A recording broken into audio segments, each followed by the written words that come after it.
encadernados ou não. Daqueles grossos, pesados, leves, fininhos, com orelhas e que vivem amassados. São antigos, muito raros. Suas páginas são amarelas, caros e elegantes, de capa dura. Os que têm fotos e gravuras, mapas e pinturas, tem contos, romances, trovas e versos, poesia, magia, sonhos e alegrias. Letrinhas pequenininhas ou letras grandes, verdadeiros tesouros de papel. Hoje viajaremos por 3 histórias brasileiras. O autor é ele, Viriato Correia, e nós somos os Narradores do Vento.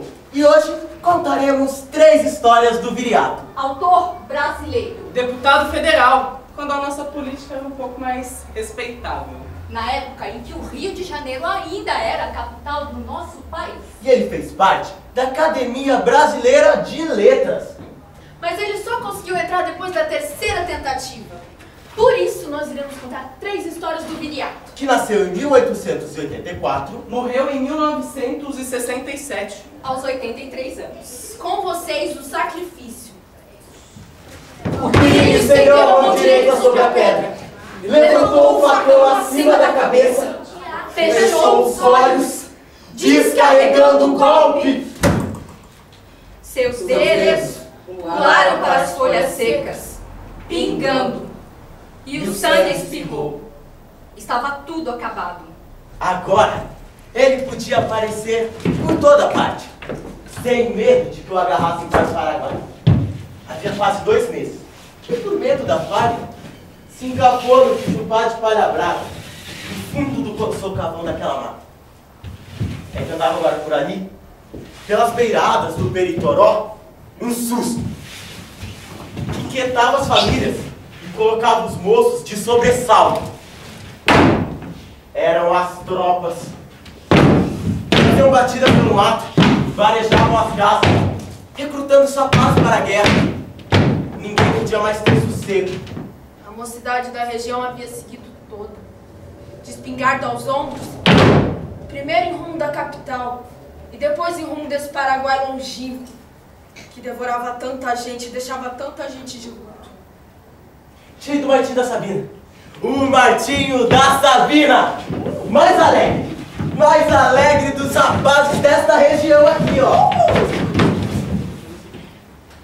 Mas pelo que se soube depois, ele morreu. Um tiro no peito.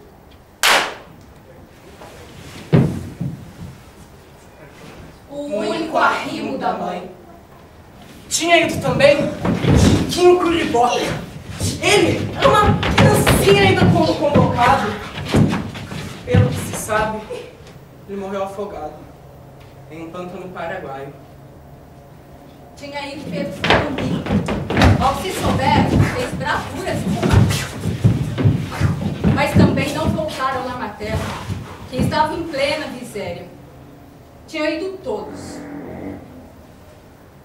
E nenhum voltaram.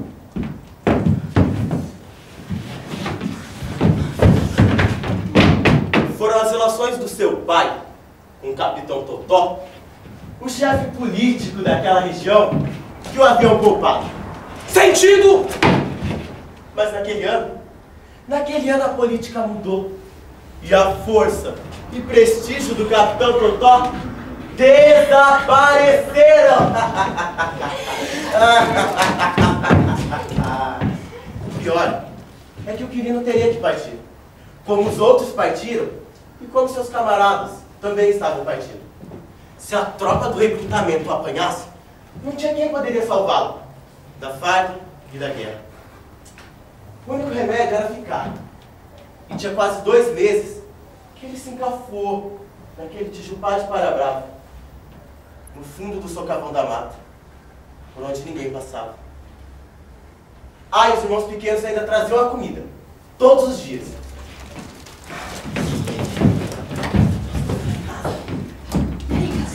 E aí? E a Carolina? Carolina tá te esperando. Mas o seu receio de partir pra guerra não era propriamente da guerra. Era moço, tinha saúde e nunca fora mão fino pra morrer das caretas dos paraguaios. Era o seu amor pela Carolina.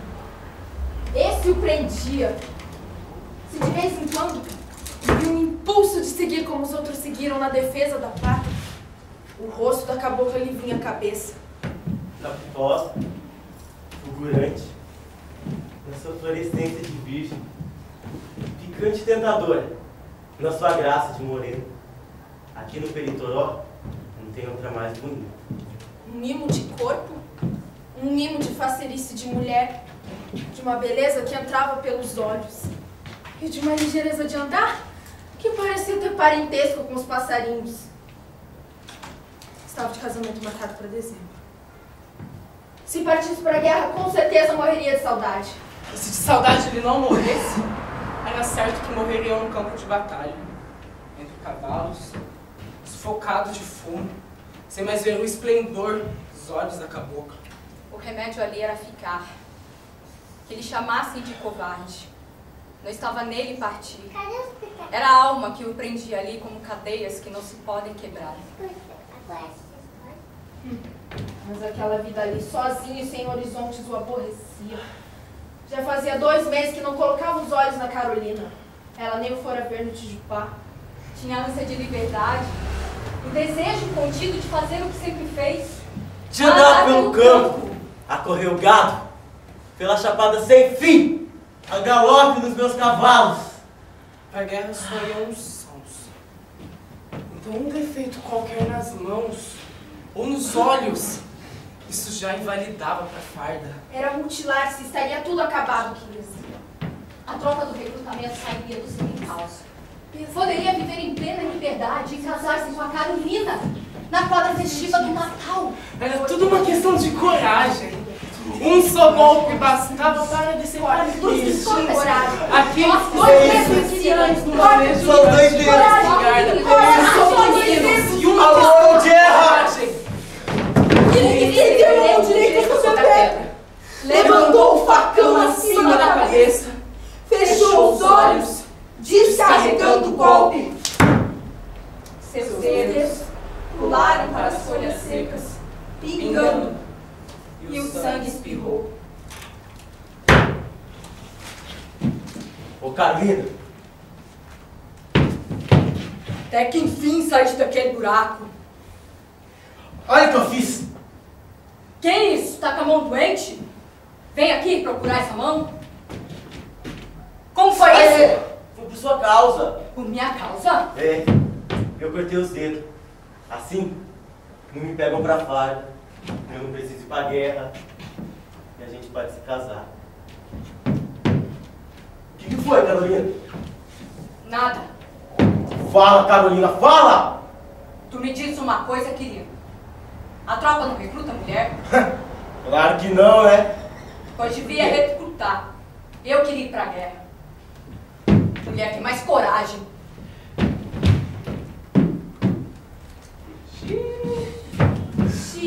O cara ficou sem os dedos. Coitado Ficou do sem a filho. Não mulher. tem nada. Muito covarde, né? Viriato Corrêa escrevia histórias de acontecimentos brasileiros. Foi o primeiro a contar a história do Brasil para as crianças. E ele foi radialista. E na rádio ele narrava suas histórias. E ele também teve uma companhia de teatro regionalista. Que a Chiquinha Gonzaga chegou até a participar. Pessoal, o que tal se agora a gente contar o apólogo? O apólogo! Era um homem rico, dono de arcas de ouro e de castelos, que, sabendo-se odiado pelos parentes, teve um dia de capricho extravagante. Chamou a parentela toda ao seu solar e falou comovida e desoladamente: Disse ontem à noite um sonho terrível. A morte apareceu-me e disse que amanhã será o meu último dia de vida. Oh! vocês me querem bem. Embora não tenham motivo algum para isso. Em toda a minha vida, não deixei que colocasse a mão nas minhas arcas para tirar uma só peça de ouro. Amanhã, porém, quero me reabilitar perante os vossos corações. E como vocês que receberão com lágrimas a minha morte, quero morrer do carinho e da emoção de vossas lágrimas. Vos convido para me jantar, que amanhã à noite darei neste castelo. Ouvirão a leitura do meu testamento, onde eu vos lego imensa riqueza. E então assistirão a minha morte, quando o relógio da sala de jantar der a última badalada da meia-noite. Posso contar convosco? Na noite seguinte, o castelo encheu-se. Não faltou um só parente do homem rico. Estavam todos tristes, ares de quem queriam demonstrar imensa dor. Na hora do banquete, era desoladora a tristeza das famílias. Não havia quem quisesse tocar nas iguarias. Vamos!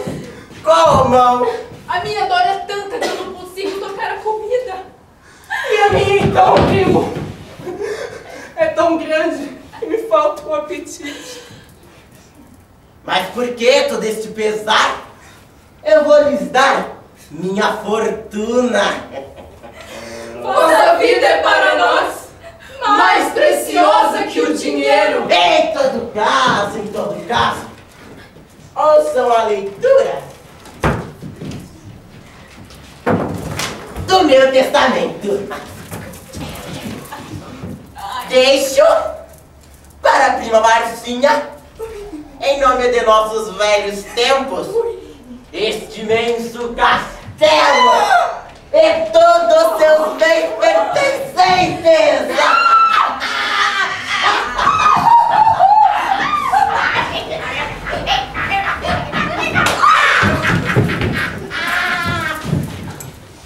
Para primo Leopoldino, deixa metade de minhas arcas de ouro.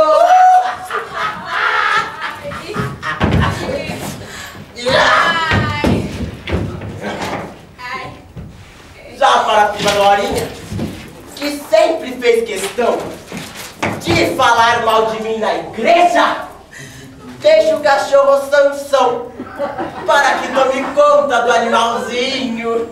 Inferno! Brincadeirinha, prima. Deixa o resto de minhas arcas de ouro. Ai, meu Deus! Glória, glória, Aleluia! Glória, aleluia!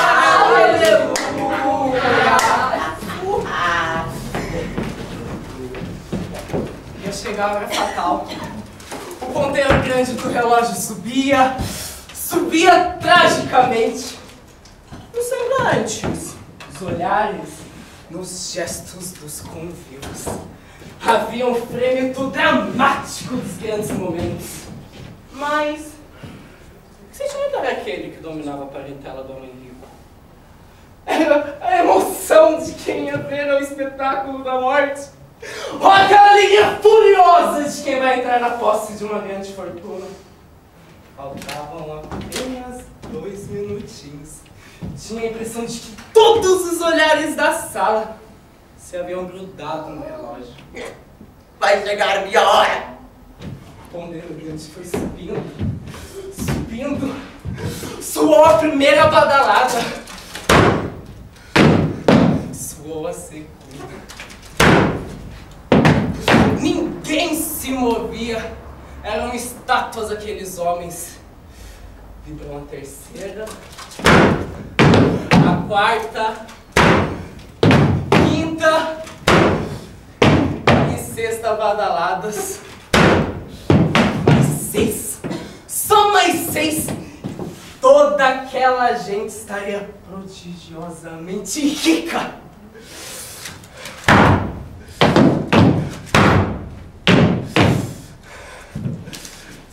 faltavam algumas e o homem rico ele ia tombar, fulminado.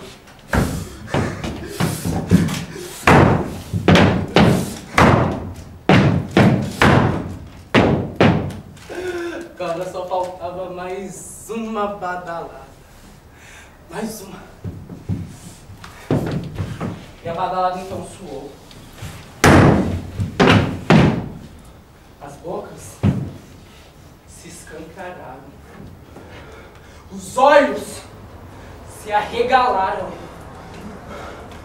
Surpresa!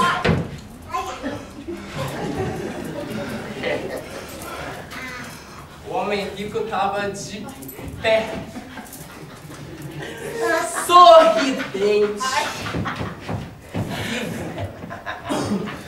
Talvez um instante mais, só mais um instantezinho. Mas o homem rico continuava sorridente, vivendo. Ia soltar sua gargalhada que preparava para finalizar o embuste quando um dos parentes do rico levantou e o apunhalou. O homem rico tombou agonizando.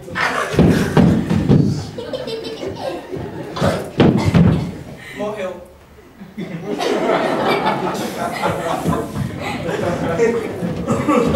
Por interferência de Medeiros de Albuquerque, de quem o Viriato foi muito amigo, ele conseguiu uma colocação na Gazeta de Notícias. O Viriato também foi colunista no Correio da Manhã do Jornal do Brasil e da Folha do Dia, além de ter sido fundador de Fafazinho e a Rua. Quando criança, ele saiu de sua cidade natal para cursar o primário e o secundário em São Luís do Maranhão. Faleceu no Rio de Janeiro no dia 10 de abril de 1967. E com vocês, o Major. Quem, há alguns anos, frequentava os clubes galantes do Rio, com certeza conheceu o Major Bernardo Ramos Boa Vista. Era grisalho, moreno, barbandol e usava um desses pincenê de grau. Eu não sei de onde ele veio o majorato, se foram das fileiras de guerra ou se da antiga Guarda Nacional. Eu sei que o conheci em Pernambuco, quando era um homem de posses, mas viúvo. É que ele passava todos os dias à minha porta para levar a filha única, de 12 anos, ao colégio. Naquela ocasião, era um homem morigerado, regular, metódico e, se podia-se bem dizer, cronométrico.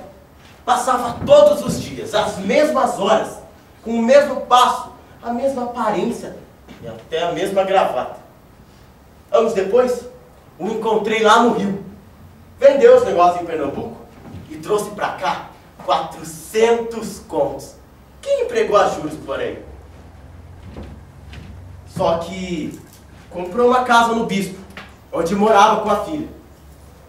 E vivia fazendo ponto ali, na Rua do Ouvidor, aquela esquina com a Gonçalves Dias, numa loja de colarinhos e polainas que atendia pelo nome Madame Columbo. Ei, mas escuta aqui. Mas e a face morigerada do Recife? Um tom de pai quando passava com a filha pro colégio. Sofreu uma atroz transformação. Se não fossem os traços fisionômicos, ninguém o reconheceria. Ficava na porta da loja como um sujeitinho qualquer e usava suas roupas casquilhas e o casaco ao rigor. Ou melhor, ao exagero da tesoura da moda. Como lá em Pernambuco era conhecido vulgarmente pelo majorato, aqui ninguém sabia o nome. Era Major e nada mais. A primeira vez que o encontrei, tive uma surpresa. O Major nem atendeu às minhas palavras de cortesia. A minha pergunta sobre a saúde de sua família. É que agora tinha os olhos na rua, por onde passavam as mulheres, para as quais improvisava uma frase. Amável, cavalheira ou canalha mesmo. Linda! Que anjo! Mas que belo par de pernas, hein? Há certas árvores que depois de velhas dão para produzir frutos azedos. Há homens puríssimos até os 50 anos. Até os 50 anos. Mas que depois se acanalham. Se aviltam. E se aviltam. O major vivia na obsessão das mulheres. Conhecia os convertidos, os clubes galantes do Rio. Frequentava-os. E não é que tratava as cocotes com intimidade, sabia-lhes a crônica. E vivia a multiplicar-se, prodigiosamente, para atender os encontros amorosos. Mas quando ele chegava, parecia ter entrado um íntimo, ou um parente querido das cocotes.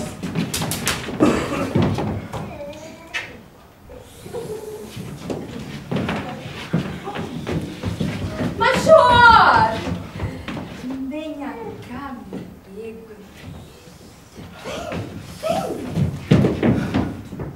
Quem vem rolando em tão constante declive, arrisca tudo na queda. Anos depois, percebi que a fortuna de Bernardo Ramos Boa Vista ia também ladeira abaixo. Não era só o dinheiro tragado pelas mulheres, não. Eram também os maus negócios. Negócios de quem não tem tempo para lhes dar alma e atenção. A família também sofria. Uma vez, eu mesmo me encontrei com a filha do major, num bonde do bispo. Ela ficava de casa, com um sujeitinho qualquer. Desses, estilo galã de baile, que existem até hoje. Quando me encontrei com ele, na Rua da Lapa, me narrou seu novo processo amoroso. Fala, Nogueira! Fala, major! Como vai a mulherada, rapaz? Estão aí, né? Nogueira, você já deve ter visto, uma vez ou outra, nos jornais, anúncios de algumas viúvas, pobres, novas, ou até mesmo algumas moças de família, convidando o cavalheiro de meia idade e consideração para protegê-las. Claro que eu respondo o convite, eu proponho a proteção. Marco encontro num dos quartos que aluga ali naquela rua. A criatura vem, tá tudo arranjado. Mas qual que é a vantagem nesse processo? Pô, Nogueira, as mulheres que apelam para esse tipo de anúncio têm uma soberania sobre as outras. Não são criaturas desesperadas. São sim mulheres marcadas pelo desejo que se entregavam ao amor por um recurso extremo. Por isso mesmo são mais interessantes, ingênuas, com um gostinho de novidade. Trazem o coração vazio, a nossa habilidade consiste em plantarmos raízes dentro deles. E se você não conseguir? Manda-se embora, homem. Não há nenhuma responsabilidade. Hoje mesmo eu tenho um encontro. Vai ser às 2 horas da tarde lá na garçoniere da Lapa. Eu tô curioso para ver essa criatura. Esse de 22 anos, virgem. Claro que isso de virgindade é só mesmo para valorizar. Sei bem, sei bem. Bom, a carta que ela fez, escondendo a minha carta, foi feita à máquina. Tinha um toquezinho de delicadeza.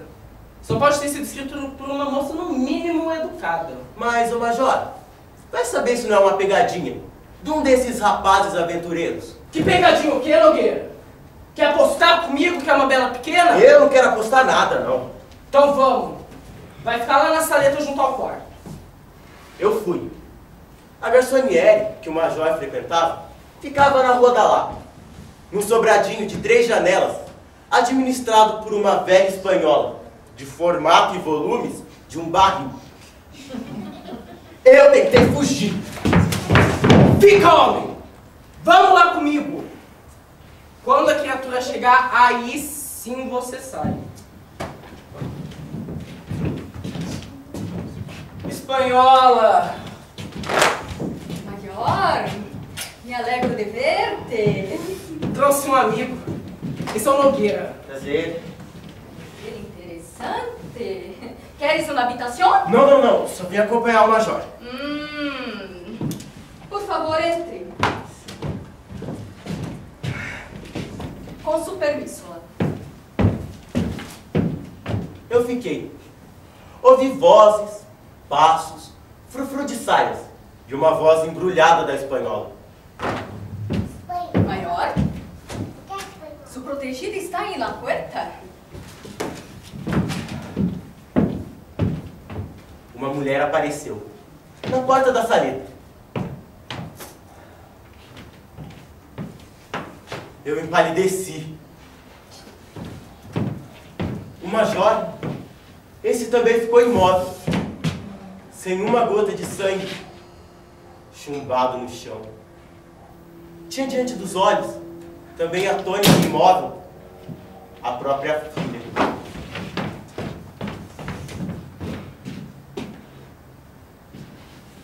Encadenados ou não, daqueles grossos, pesados, leves, fininhos, com orelhas e que vivem amassados. São antigos, muito raros, páginas amarelas, caros e elegantes, de capa dura, dos que têm fotos e gravuras, mapas e pinturas, dos que compõem romances, trovas e versos, poesia, magia, sonhos e alegrias, letras pequenininhas ou letras grandes, verdadeiros tesouros de papel. E nós somos